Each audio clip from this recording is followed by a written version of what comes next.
Good day, I'm Lorraine Mendez and this is your JIS News for Friday, September 27. Jamaica will soon have access to €8 million to tackle gender-based violence against women and girls. The funds, which are to be made available in 2020, are to be drawn down from the Spotlight initiative. Spotlight is a global partnership involving the United Nations, the European Union, and beneficiary countries aimed at eliminating all forms of violence against women and girls. We have been taking a strategic and collaborative approach to the issue of gender-based violence, and we are working assiduously with local and international partners to prevent and respond to acts of violence against women and girls. Already, the island has initiated plans to construct 2 shelters to house abused women and their children and launched the No Excuse for Abuse public education campaign. Jamaica has also implemented the 2017 to 2027 National Strategic Action Plan to eliminate gender-based violence and advanced work to amend 4 key pieces of legislation to better protect girls and women from violence. Jamaica is now a signatory to the Escazú Agreement on access to information, public participation, and justice in environmental matters in Latin America and the Caribbean.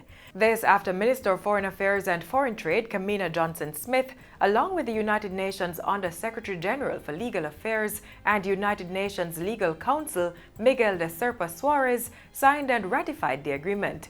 It is my pleasure to congratulate the representatives of those states who are signing and ratifying the agreement, which was adopted in Escazú, Costa Rica on the 4th of March last year. The agreement designates the Secretary General of the United Nations as its depositary, and my office discharges the depositary functions on his behalf. Miguel de Serpa Suarez was speaking yesterday at the 74th session of the United Nations General Assembly. The Escazú Agreement now has 19 signatory countries and 6 nations ratifying it.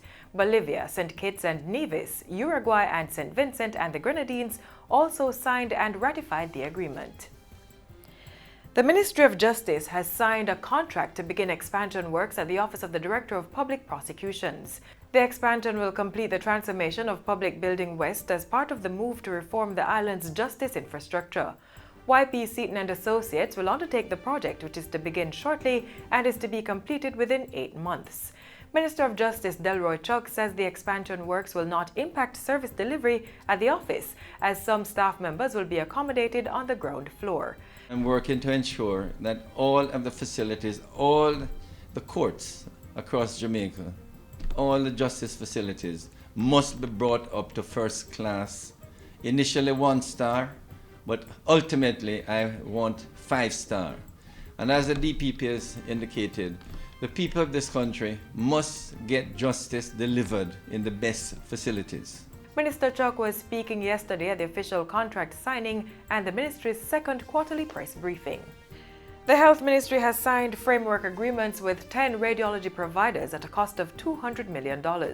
The agreements, finalized on Wednesday, are to facilitate diagnostic services for an estimated 60,000 patients within the public healthcare system at no cost. The services to be provided under the agreements include computerized tomography (CT) scans, magnetic resonance imaging (MRI), ultrasound, endoscopy, and histopathology.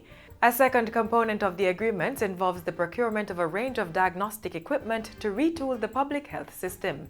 We've started the procurement process, and we will spend in the first instance approximately $2 billion Jamaican dollars to begin to retool our hospital system as part of the longer-term strategy. The initiative falls under the ministry's Enhancing Healthcare Services Delivery project. The project forms part of the government's strategy to reduce waiting time and overcrowding in hospitals, as well as to increase access to quality healthcare.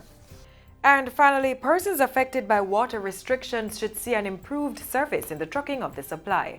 Minister with Oversight for Water, Pernell Charles Jr., says a revamped and reliable schedule has been established, particularly for those customers of the corporate area. A trucking schedule that can be more certain and bring confidence. We know we have some challenges with that, but we are doing everything possible. A number of National Water Commission customers in the Kingston metropolitan area have been severely impacted by a disruption in water supply due to roadworks across the capital. Minister Charles Jr. was speaking on the weekly current affairs program OPM Connect on the management and provision of water. And that's it for JI's News today. I'm Lorraine Mendez. Thanks for watching.